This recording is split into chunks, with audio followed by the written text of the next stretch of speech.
country's military. Don Daler leads us off tonight with new information, including what brought Goodwin to Syria.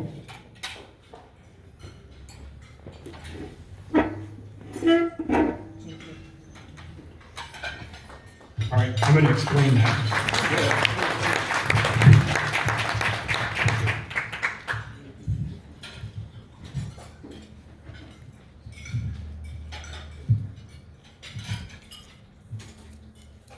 On June 14th, 2019, I made a promise to God that if He got me out of the situation I was in, I would never pass up an invitation to share the story with others. So it's a privilege to be here in Naples and share a little bit of my story with all of you this evening. My name's Sam Goodwin. I'm originally from and grew up in St. Louis, Missouri. And from there, I went to undergrad in upstate New York at Niagara University. I played hockey there, which is what brought me up that way. And when I graduated in 2012, I took my first professional job in Singapore. And I planned to only be in Singapore for about 3 months, but I ended up staying for 6 years. And it was a fantastic opportunity, a great way to begin my professional career. I was working for a tech startup company in a regional NGO that was doing development work around the region. Throughout this time, I traveled as much as I could.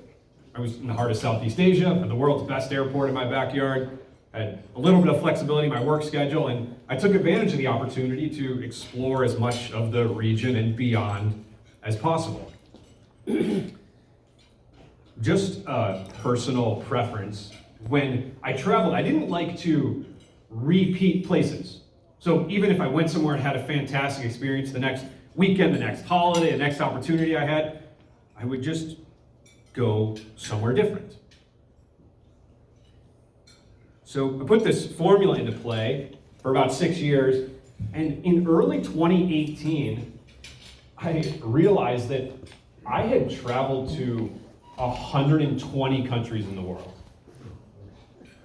And it was at this point when I remember thinking, so how many are there? I always traveled because it was fun and I enjoyed it, but most importantly, I learned from it. Travel is the best education I've ever had. It was never about ticking boxes or checking places off a list. But I got to this point and started doing a little bit of research. I learned that there are 193 fully recognized UN sovereign states. So I thought to myself, well,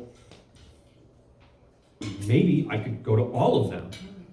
And the competitive athlete in me likes setting goals and working toward achieving them. So I started doing some more research, looking at some different things. I started with a map, my bank account, people who I knew in different places who might be able to help, visas that I might need. And ultimately, I decided that I was going to give this a shot. I had no idea if I could do it. I might fail miserably. I didn't even know what that would look like, but I became committed to working toward achieving something that I thought was extraordinary.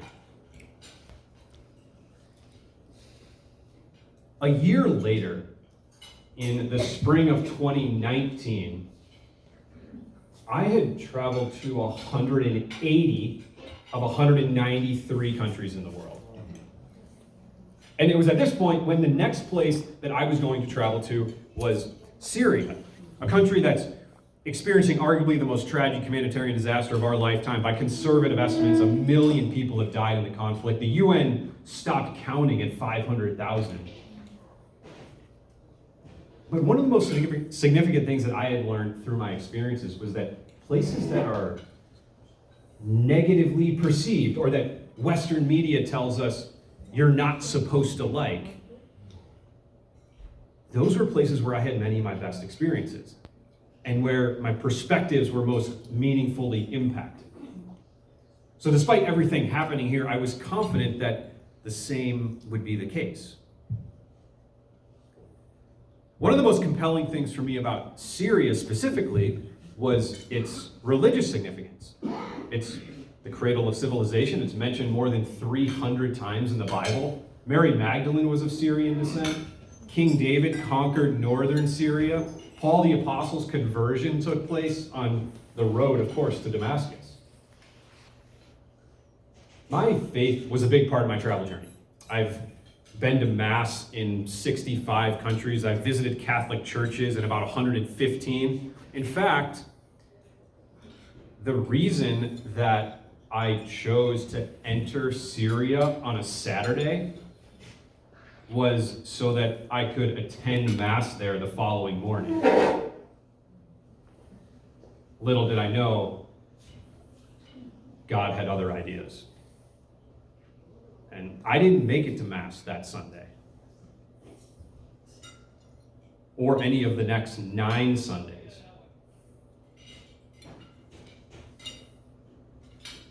On May 25th, 2019, I entered the northeast region of Syria. I went to a town called Kamishli, which is the largest town in the region.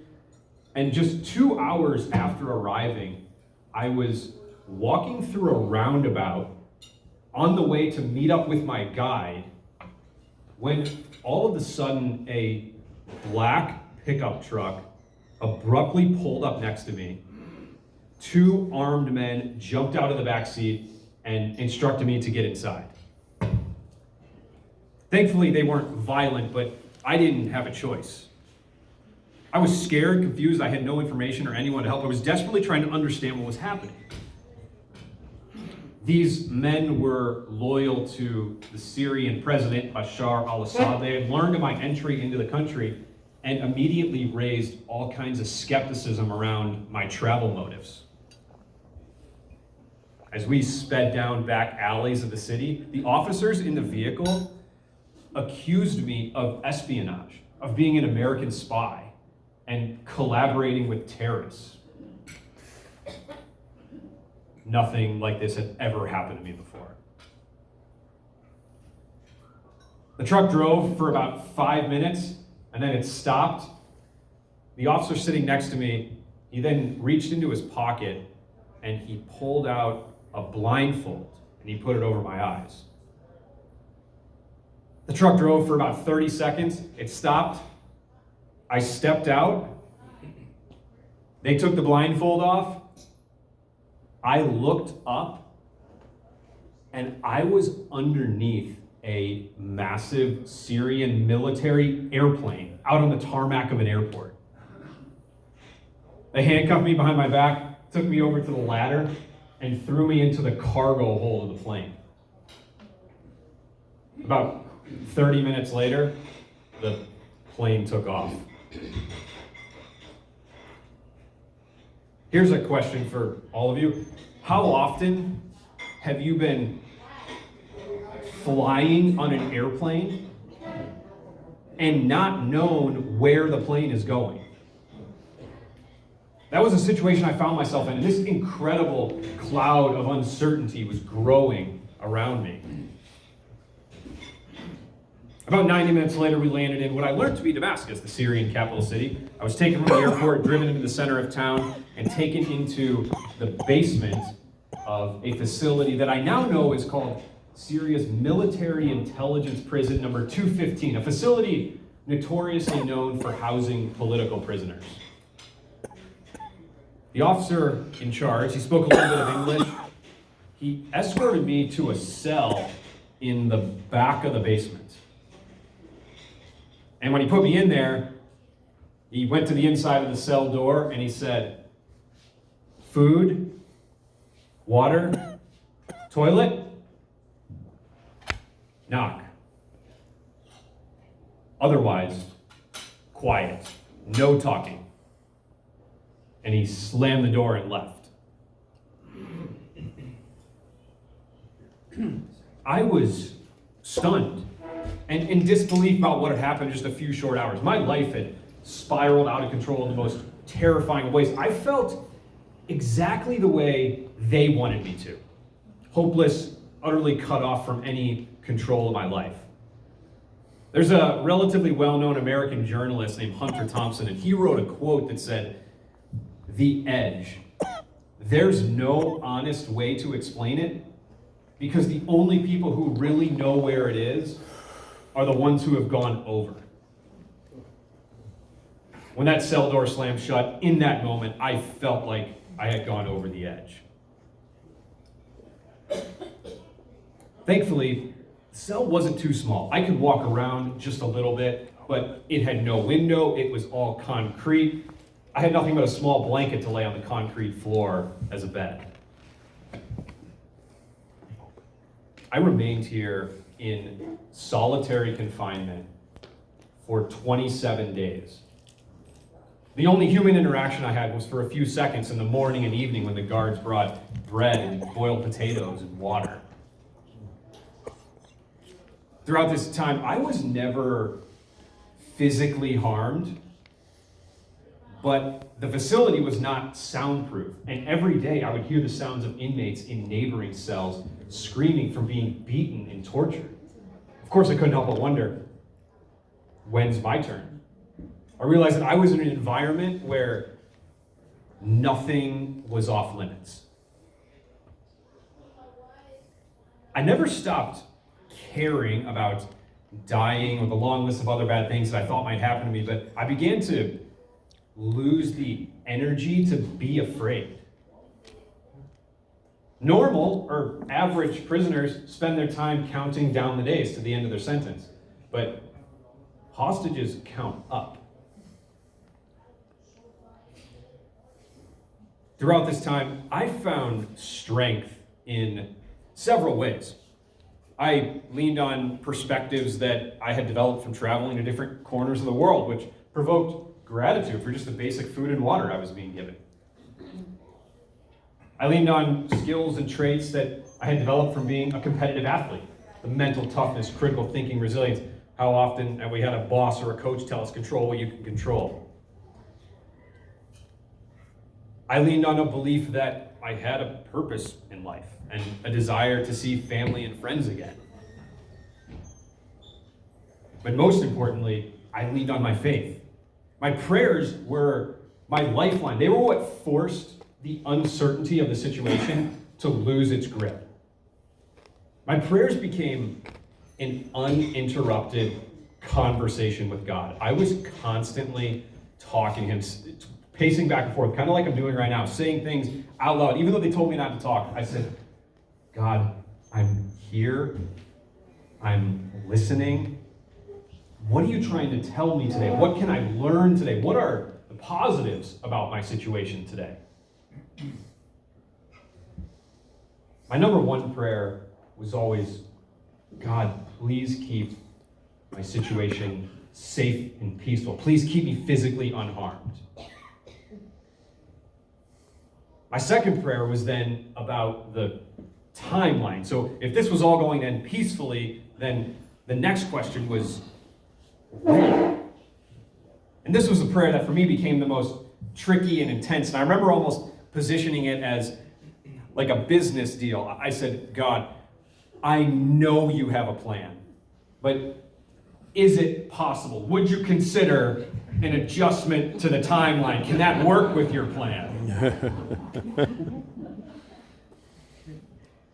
I then finished all of my prayers by saying the rosary, and I would dedicate each decade to something different. I prayed for my family. I prayed for anybody who I thought might be working to get me out of this situation. I prayed for world peace. I prayed very hard for the courage to forgive my captors. And through that, I discovered that I was working to forgive people who weren't even sorry. And that's strength. I discovered that forgiveness is not a feeling, it's a choice.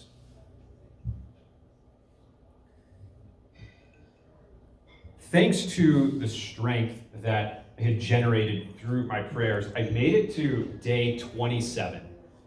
And it was at this point when I was taken out of solitary confinement. I was driven across town to the outskirts of the city and taken to a place called Adra, which is the country's central federal prison. I was put in a cell with about 40 other men, and I remained here for the next 35 days, for another month.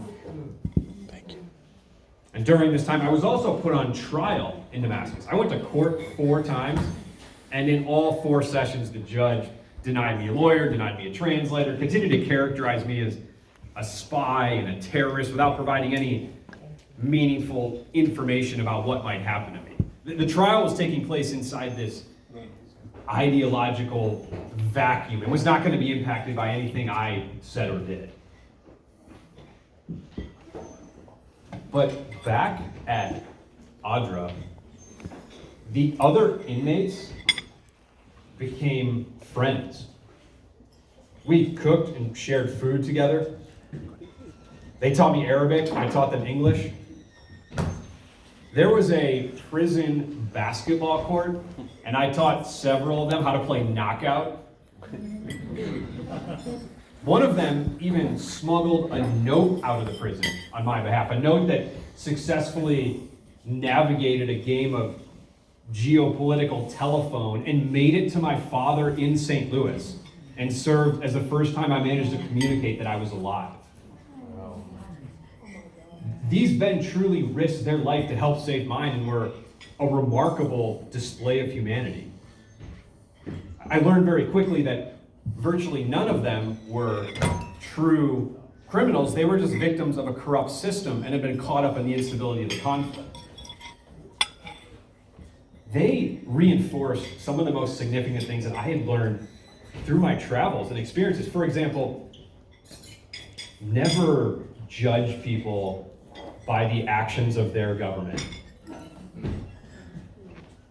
People who have the least often give the most. Something that's true in all corners of the world. I've learned that every person's why is the same. We all eat, sleep, breathe, want to be happy, or chasing some kind of goal. It's only the how that changes. Although being here at ADRA was unquestionably an upgrade from solitary confinement, I had reached the 2-month mark of being held captive as a political prisoner in the Middle East, and this incredible cloud of uncertainty was continuing to grow around me.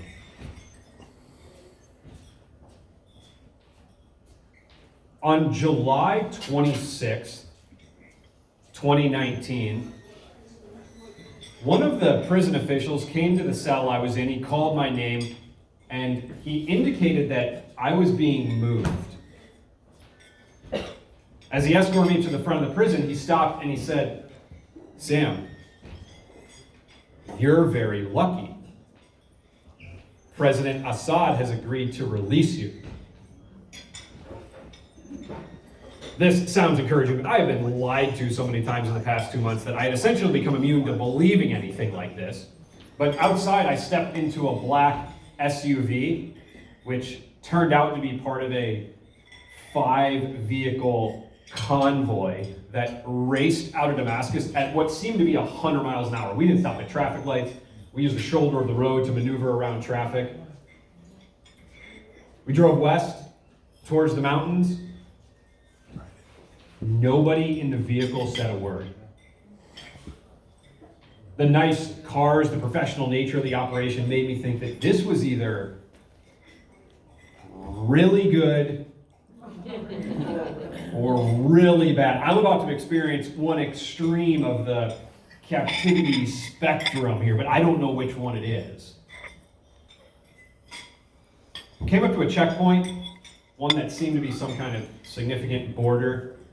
And as we passed through, the officer sitting next to me, he tapped me on the leg and he said, "Sam, you're in Lebanon. You're safe now." This also was encouraging, but I still wasn't quite sure about everything that was happening. We drove from there for about another hour into the city of Beirut, the capital of Lebanon, and I was taken to the Office of Lebanese Internal Security, kind of like the equivalent of the FBI here in the US. And when I walked into the office, in addition to dozens of government and military intelligence officials and media reporters, my parents were there. Culminating this moment that was indescribably emotional, one that many people thought would never happen, and a breathtaking display of God answering prayers. I had the opportunity to meet and thank General Abbas Ibrahim. He heads Lebanon's internal security and had mediated my release with the Syrians. And that evening, my parents and I went to the town of Byblos in Lebanon, and we prayed together at Saint Charbel Monastery.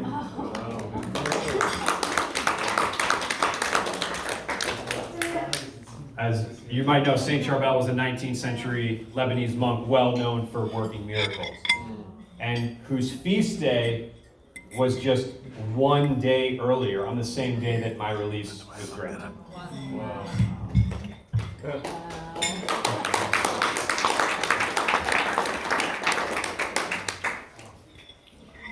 The next day, as we made our way back here to the US, I learned that General Ibrahim's negotiations had led to President Assad in Syria finally figuring out what had happened and dropping his bogus charges against me.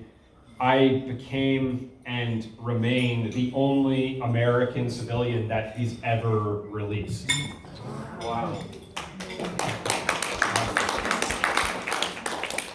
Since being home, I've been fortunate to be surrounded by an overwhelmingly purposeful support system, one that's included everything from terrific family and friends to multiple meetings in the Oval Office. I've been learning to survive survival, which has included a range of things from managing occasional episodes of PTSD to early on some kind of interesting conversations with my bank, convincing them that being held hostage in a foreign country is grounds for them to forgive credit card late fees.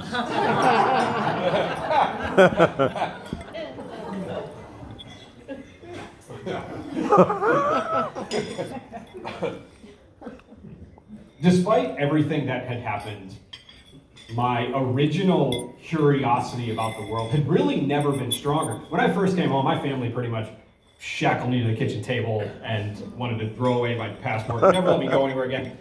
But that eased, and at the end of 2019, I set out to complete my travel journey. I was very committed to not letting what happened here conquer me. On December 31st, 2019, I made one final trip, and it was actually to a nation, the nation, that is home to more Catholics than any other in the world. It was Brazil. And with that trip, I had traveled to every country in the world, joining a group of only about 100 people who have ever done that.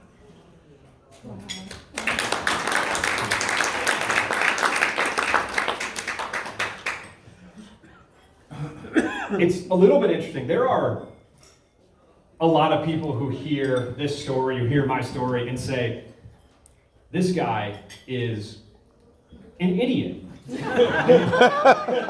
should have tried to go to every country, never should have been in Syria in the first place. There are a lot of other people who hear my story and say, this guy is a hero for surviving. The truth is, I'm neither of those extremes. I became part of an extraordinary circumstance and just did my best to embrace and manage it. What I've learned to be true is that we can't always choose the exact path that we take in life, but we can always choose the way in which we walk it. I sometimes will end my presentation here, but when I do, and if I have a Q&A, one of the first questions I always get is, so, Sam, how exactly did you get out? Much of what I've told you so far this evening has been the story of one man in a cell. But in truth, there was something much bigger happening. It was God's story. I was Assad's hostage, but only until God accomplished what he intended to through my captivity. Let me tell you just a little bit about what I mean by that. The news of my disappearance was essentially learned through me going dark. I was always very good about keeping in touch, especially if I was in a little bit more of an unstable place. And I had communicated to my family and to friends that I was going to be in Syria for a few days. When that time passed and they weren't hearing from me, my family began to worry. My father works in civil engineering. My mother's a registered nurse turned educator. Both of them are smart people and have had relative success in their respective fields, but they're an average family from middle America. They had no idea what to do when their son went missing in the Middle East. But thankfully, they began to act. They reached the FBI field office in St. Louis, which pretty quickly escalated to some of the highest levels of the US government in Washington. But throughout my captivity, my family had kind of a roller coaster experience with the US government. But early on, the government communicated two key things to my family. First, they said, we strongly recommend that you keep this out of the news. Keep all of the communication very tight. Don't let the press get a hold of this, because if they do, and Sam's captors, depending on who they are, which was still unknown at the time, feel that type of pressure, they might just kill him. The second thing they said was, you should really manage your expectations. We have no diplomatic or economic ties with Syria. There may not be a whole lot we can do here to help. 3 weeks later, my younger sister Stephanie, who was 25 years old at the time, living in Nashville, she became entirely overwhelmed with everything that was happening, and she decided that she needed to call someone and talk to them about this and just blow off some steam, which was against the recommendation of the US government of keeping all of the communication very tight. So she decides that she's going to call her former college roommate, who is coincidentally also named Stephanie. So there's this phone call between the Stephanies. And as the story goes, hey, how you doing? And my Steph says, honestly, things aren't very good. She goes on to explain, my brother has been missing in Syria for 3 weeks. Nobody's heard from him, working with all these government, military, intelligence officials. Nobody's been able to help. We're really scared.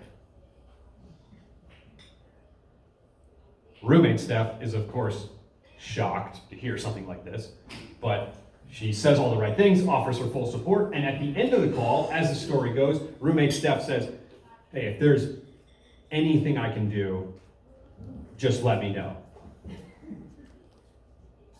And my Steph responds almost jokingly or sarcastically.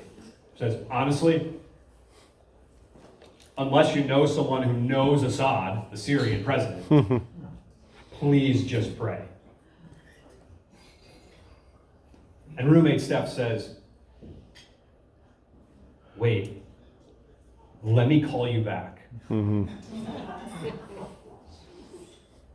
It turns out that roommate Steph is Lebanese, and her uncle is good friends with General Abbas Ibrahim. General Ibrahim has a somewhat secret back-channel relationship with the Syrians and was able to mediate my release when so many others were struggling to do anything. Awesome. When my sister called her college roommate, she didn't really even know that she was Lebanese. She didn't know Lebanon was close to Syria. She couldn't find Lebanon on a map. It wasn't strategic. She was just calling a friend at a time when she desperately needed support. And I can tell all of you here this evening, I believe that if in that moment she would have decided to just call a different friend, I might not be here. So the FBI, the CIA, President Trump, the Pentagon, Pope Francis was involved, Russian intelligence, Middle East NGOs, private sector security companies. We're all struggling to be effective. but my sister's college roommate could identify a path to get an American hostage released from Syria. Networking. A remarkable example of God using ordinary people to do extraordinary things. So what do all of us here this evening do with a story like this? What's the message? Once I wrap up, I have a Q&A, happy to answer any questions if there are any, but what's the message? There's still a lot of disorientation for me today around the questions of why, what was the purpose of all this? Maybe God was using prison to bring me closer to him, and if that's the case, I sometimes wish he would have chosen a different method. But I think what I was most profoundly reminded of through this is that regardless of our situations or circumstances or where we come from, God will meet us where we are and take us where he wants us to go. I was being held captive amidst a brutal civil war where war crimes and crimes against humanity were running rampant. The most connected, influential people were working to solve this but couldn't do anything. And the result that everyone was working towards had never happened before. Doesn't sound very encouraging, does it? But when God was ready to solve this problem, he did so very quickly and very simply with a phone call between two 25-year-old girls who used to be college roommates. How does that happen? Because it's God's story. Thank you very much.